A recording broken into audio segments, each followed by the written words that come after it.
Hello students, स्वागत है आप सभी का आपकी लॉकडाउन स्पेशल ऑनलाइन क्लासेस में। आज का मेरा विषय 11वीं कक्षा के लिए है। जो पिछली वीडियो 11वीं कक्षा के लिए हमने बनाई थी उसके अंदर हमने अर्थशास्त्र विषय को पढ़ने के क्या क्या फायदे हैं उनके बारे में पढ़ा था और थोड़ा सा अर्थशास्त्र से परिचय किया था, कुछ महत्वपूर्ण अवधारणाओं के बारे में। आज हम वहाँ से आगे बढ़ते हैं और आज इस वीडियो में हम पढ़ेंगे सांख्यिकी के बारे में। चैप्टर का नाम हमारा वही है, चैप्टर फर्स्ट है हमारा अर्थशास्त्र की अवधारणा एवं अर्थशास्त्र में सांख्यिकी का महत्व।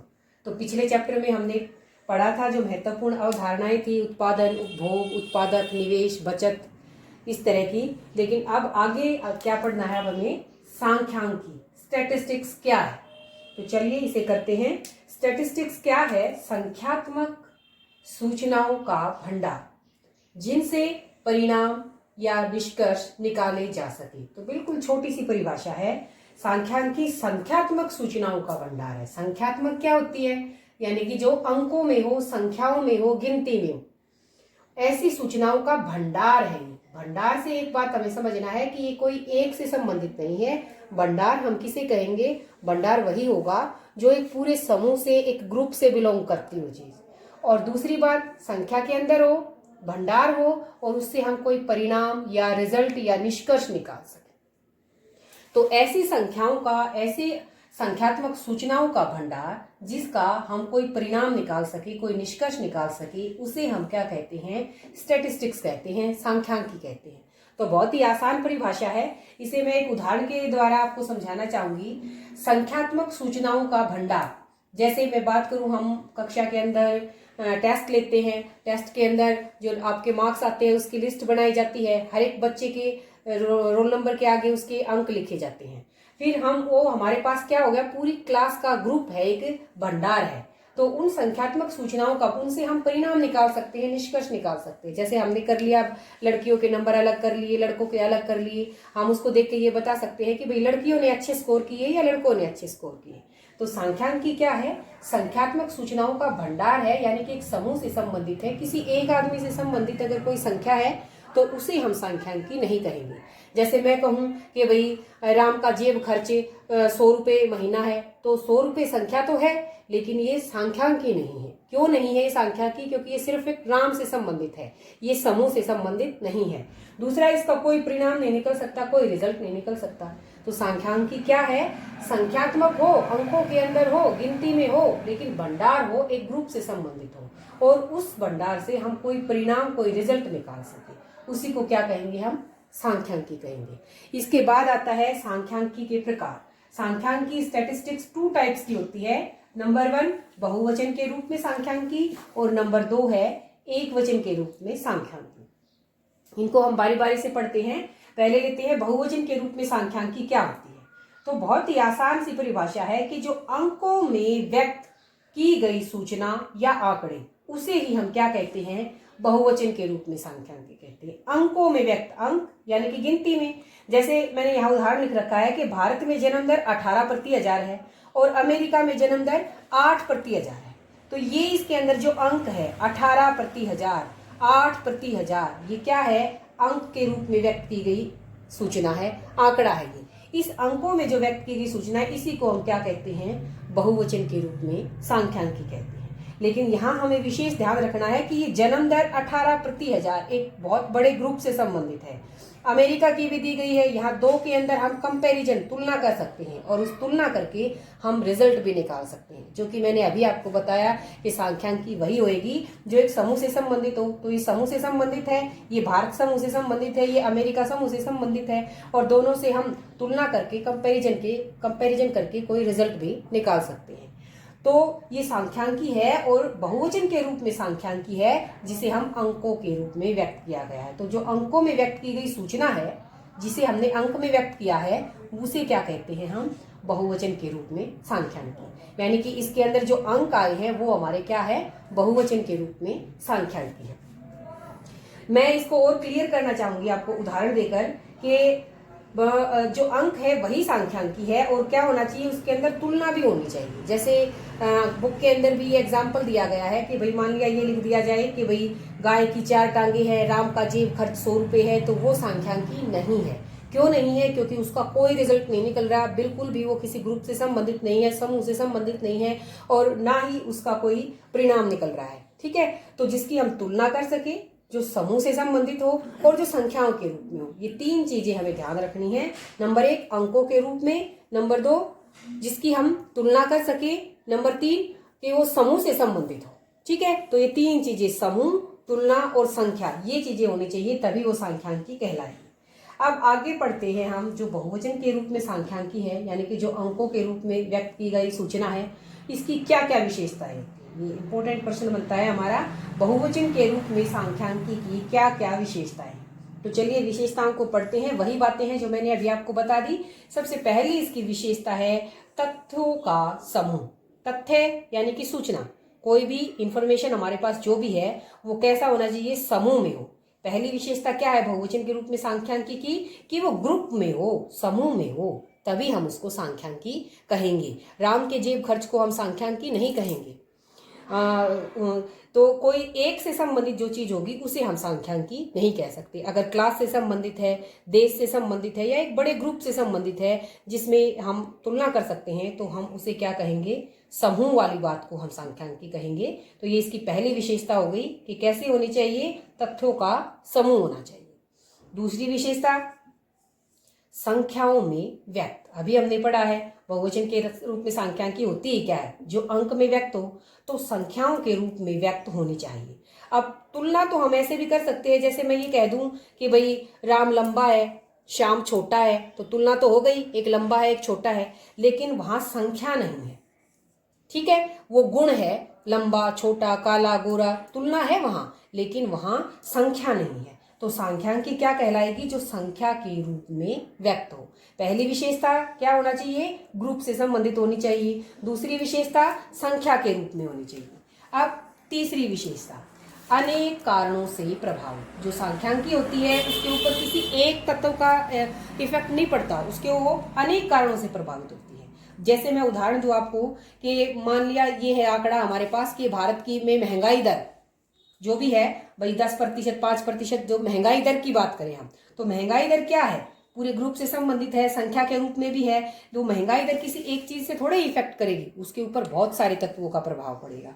अगर एक तत्व से प्रभावित हो तो उस एक तत्व को हटाने के बाद सारी इंफॉर्मेशन हमारी बिल्कुल एक जैसी हो जाएगी।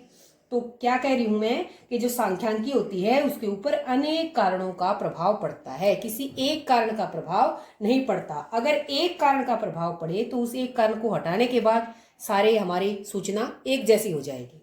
तो एक कारण से प्रभावित नहीं होती, वो अनेक कारणों से प्रभावित होती है। अगली विशेषता है हमारी चौथी, उचित मात्रा में शुद्धता।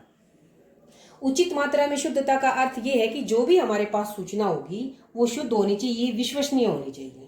बिल्कुल 100% शुद्ध ना हो, लेकिन काफी हद तक उसके अंदर विश्वसनीयता होनी चाहिए, शुद्धता होनी चाहिए। ये ना हो कि बिल्कुल बेतुकी बात हो, तो उसे हम सांख्यांकी, क्योंकि हमने उससे रिजल्ट भी निकालने हैं, परिणाम भी निकालने हैं, तुलना भी करनी है, तो क्या होनी चाहिए? उचित मात्रा में शुद्धता होनी चाहिए। ये हमारी अगली विशेषता है सांख्यांकी की। नंबर 5 पे आता है एक दूसरे से संबंधित। जो आंकड़े हम इकट्ठे करेंगे, जो सूचनाएं हम इकट्ठे करेंगे, वो सूचनाएं कैसी होनी चाहिए? संबंधित हों एक दूसरे से। जैसे आंकड़ा इकट्ठा कर लिया हमने, किसी की हाइट कर ली कि भाई एक की हाइट इतनी है, और एक की वजन देख लिया, एक बच्चे का वजन देखा, एक की हाइट देख ली, और इस तरह से हाइट और वजन क्या है कि उम्र देख ली। तो उम्र, एक तो उम्र वर्षों में होएगी, हाइट फुट उसके अंदर होएगी, और दूसरी उसका हाइट हो गया, वजन हो गया, और उसकी आयु हो गई। तो तीनों अलग अलग चीजें हैं, तो ये क्या एक दूसरे से संबंधित है? तो उनसे हम क्या रिजल्ट निकालेंगे? कोई रिजल्ट नहीं निकाल सकते, ना ही हम तुलना कर सकते। तो क्या हो? एक ही यूनिट में हो, एक दूसरे से संबंधित हो, तभी हम तुलना कर पाएंगे, तभी हम कोई रिजल्ट निकाल पाएंगे। अगली विशेषता है पूर्व निश्चित उद्देश्य। जो आंकड़े हम इकट्ठे कर रहे हैं उन आंकड़ों का कोई पहले से निर्धारित उद्देश्य होना चाहिए। किसी उद्देश्य के लिए इकट्ठे करेंगे तभी तो हम कोई रिजल्ट निकाल पाएंगे। अगर कोई उद्देश्य नहीं है, वैसे ही हम इकट्ठे कर रहे हैं आंकड़ों को, तो उनका भी कोई फायदा नहीं होएगा। तो क्या होना चाहिए, पहले से निर्धारित उचित उद्देश्य होना चाहिए। अगली विशेषता है गणना और अनुमान। जिस समूह के बारे में हम सूचनाएं इकट्ठी कर रहे हैं, अगर वो समूह छोटा है तो हम उसकी गिनती करके भी, एक एक करके भी हम उससे सूचनाएं ले सकते हैं। अगर वो बहुत बड़ा ग्रुप है, भाई संख्या बहुत ज्यादा हो, हजारों में हो, लाखों में हो, तो एक एक की गिनती पॉसिबल नहीं हो पाएगी। तो उसमें हम क्या कर सकते हैं, हम अनुमान लगाकर भी अपने आंकड़े इकट्ठे कर सकते हैं। तो ये इसकी अगली विशेषता है कि अगर समूह का आकार छोटा है तो गणना करके आंकड़े इकट्ठे कर लिए जाते हैं, अगर समूह का आकार बहुत बड़ा है तो हम अनुमान लगा लेते हैं। इसके अलावा इसकी एक और विशेषता बनती है, और वो विशेषता है व्यवस्थित रूप से संकलन। जब भी हम सूचना इकट्ठी करेंगे संख्याओं के रूप में, तो वो सूचना कैसी हो, व्यवस्थित हो, सिस्टेमेटिक तरीके से, एक जैसी बातों को एक तरफ, अलग बातों को दूसरी तरफ, तो इस तरह से व्यवस्थित करके संकलन होता है इकट्ठा करना। तो आंकड़ों को हम ऐसे तरीके से जचाएंगे, ऐसे सिस्टेमेटिक ढंग से लगाएंगे कि एक जैसे आंकड़े एक तरफ हों, ताकि हम उनसे उचित रिजल्ट निकाल सके। जैसे मैंने बताया कि भाई टेस्ट में जब हमारे मार्क्स आते हैं तो हम ये निकाल लेते हैं कि भाई 0 से 10 नंबर तक के एक ग्रुप में ले लिया हमने, 10 से 20 तक के एक में ले लिए। तो उन आंकड़ों में क्या करते हैं कि भाई जो एक जैसे आंकड़े हैं उनको एक तरफ, जो दूसरे तरीके के आंकड़े हैं उनको एक तरफ। तो इस तरह से आंकड़े, ये सारी हो गई हमारी बहुवचन के रूप में सांख्यिकी की विशेषताएं। इनमें से कोई 2 या 3 या 4 हमें अच्छे से याद करनी होती हैं। प्रश्न हमारा इतना ही आता है कि भाई कोई 2 विशेषता बताओ, 4 विशेषता बताओ, लेकिन समझनी हमें ये सारी हैं, तो फिर हम इनमें से कोई भी 3-4 लिख सकते हैं। तो ये तो हुई हमारी बहुवचन के रूप में सांख्यिकी, जिसे अंक में व्यक्त करते हैं, और ये रही उसकी विशेषताएं। अब सांख्यिकी का दूसरा रूप पढ़ते हैं। दूसरा रूप क्या बताया था, एक वचन के रूप में सांख्यिकी। जैसे बहुवचन के रूप में तो जो अंक थे वो थी संख्या थी, जो संख्या थी या अंक में जो व्यक्त सूचना थी वो हमारी बहुवचन के रूप में सांख्यिकी थी। एक वचन के रूप में सांख्यिकी क्या होती है कि सांख्यिकी की जो विधियां होती हैं, मेन चीज है ये विधियां, जो सांख्यिकी की जो विधियां होती हैं, जो तरीके, मेथड हमारे होते हैं, उसे ही क्या कहते हैं हम, एक वचन के रूप में सांख्यिकी। सांख्यिकी यानी कि सूचनात्मक आंकड़ों का भंडार, उन सूचनात्मक आंकड़ों का भंडार इकट्ठा करने के जो तरीके हैं, जो विधियां हैं, उन विधियों को ही हम क्या कहते हैं, एक वचन के रूप में सांख्यिकी। अब वो विधियां कौन कौन सी हैं, तो ये हैं हमारी वो विधियां। सबसे पहली विधि है आंकड़ों का संकलन, दूसरी है व्यवस्थीकरण, तीसरा प्रस्तुतिकरण, विश्लेषण और निष्कर्ष। ये सब क्या है, ये एक एक पार्ट है हमारे 11वीं की जो पहली बुक है हमारी, उसमें एक पार्ट है आंकड़ों का संकलन, आगे है व्यवस्थीकरण आंकड़ों का, फिर प्रस्तुतिकरण, विश्लेषण। तो इस बुक के अंदर जो सांख्यिकी की हमारी बुक है उसमें ये एक एक हमारे चैप्टर्स हैं। तो ये सांख्यिकी में आंकड़ों को इकट्ठा करने की सारी विधियां हैं। पहली विधि क्या है, आंकड़ों का संकलन। संकलन का मतलब आंकड़ों को इकट्ठा करना, एकत्रित करना। तो इसमें हम क्या करेंगे, जो भी हमारी संख्या के रूप में आंकड़े हैं उनको इकट्ठा करने के क्या क्या तरीके हैं उनके बारे में पढ़ेंगे। दूसरा है व्यवस्थीकरण। इस पाठ के अंदर हम पढ़ेंगे कि भाई एक जैसे आंकड़ों को एक तरफ, समान आंकड़ों को एक तरफ, असमान को एक तरफ, किन किन तरीकों से हम उनको सिस्टेमेटिक तरीके से वर्गीकृत कर सकते हैं, अलग अलग वर्गों में जचा सकते हैं। इस पाठ के अंदर पढ़ेंगे हम व्यवस्थीकरण में। अगला प्रस्तुतिकरण विधि है। प्रस्तुतिकरण के अंदर हम क्या करेंगे, हम उनको चित्रों के माध्यम से या तालिकाओं के माध्यम से उनको, अपने आंकड़ों को प्रस्तुत करेंगे। जो हमारे परिणाम निकलेंगे भाई जो भी हैं उनको रेखा चित्रों के माध्यम से या फिर तालिकाओं के माध्यम से आंकड़ों को प्रस्तुत करेंगे, उन तरीकों को सीखेंगे हम। अगला है विश्लेषण। हमने आंकड़ों का इकट्ठा कर लिया, उनको व्यवस्थित तरीके से वर्गीकृत कर लिया, चित्र बनाकर उनका प्रस्तुतिकरण कर दिया, फिर हम उनका विश्लेषण करेंगे, यानी कि हम उनको देखेंगे कि भाई इससे क्या निकला, क्या निचोड़ निकला। तो विश्लेषण करके हम उनका मतलब आपस में कंपैरिजन करके देखेंगे भाई क्या हमारे परिणाम निकले, और लास्ट में फिर हम उन परिणामों को बताएंगे निष्कर्ष के अंदर। तो ये हमारी सारी क्या है, सांख्यिकी की विधियां। और इन सांख्यिकी विधियों को ही हम क्या कहते हैं, एक वचन के रूप में सांख्यिकी कहते हैं। और ये एक एक विधि हमारे एक एक चैप्टर है। तो आज के लिए मेरे ख्याल से बहुत होएगा हमारा। हमने पढ़ा सांख्यिकी कहते किसे हैं, सांख्यिकी के दोनों रूप, बहुवचन के रूप में सांख्यिकी क्या है, उसकी विशेषताएं, और एक वचन के रूप में सांख्यिकी क्या है। अब आपका जो ये पहला पाठ है, इस पाठ के अंदर आपकी दो चीजें और रह जाती हैं, एक सांख्यांकी की सीमाएं और दूसरा सांख्यांकी का महत्व। ये दोनों चीजें हम अपने अगले वीडियो में करेंगे। आज के लिए इतना काफी है। आप इसको बार बार, एक बार, दो बार पढ़ें, सुने और समझें और फिर किताब में से भी पढ़ें, आपको जरूर समझ में आएगा। आज के लिए इतना ही। धन्यवाद।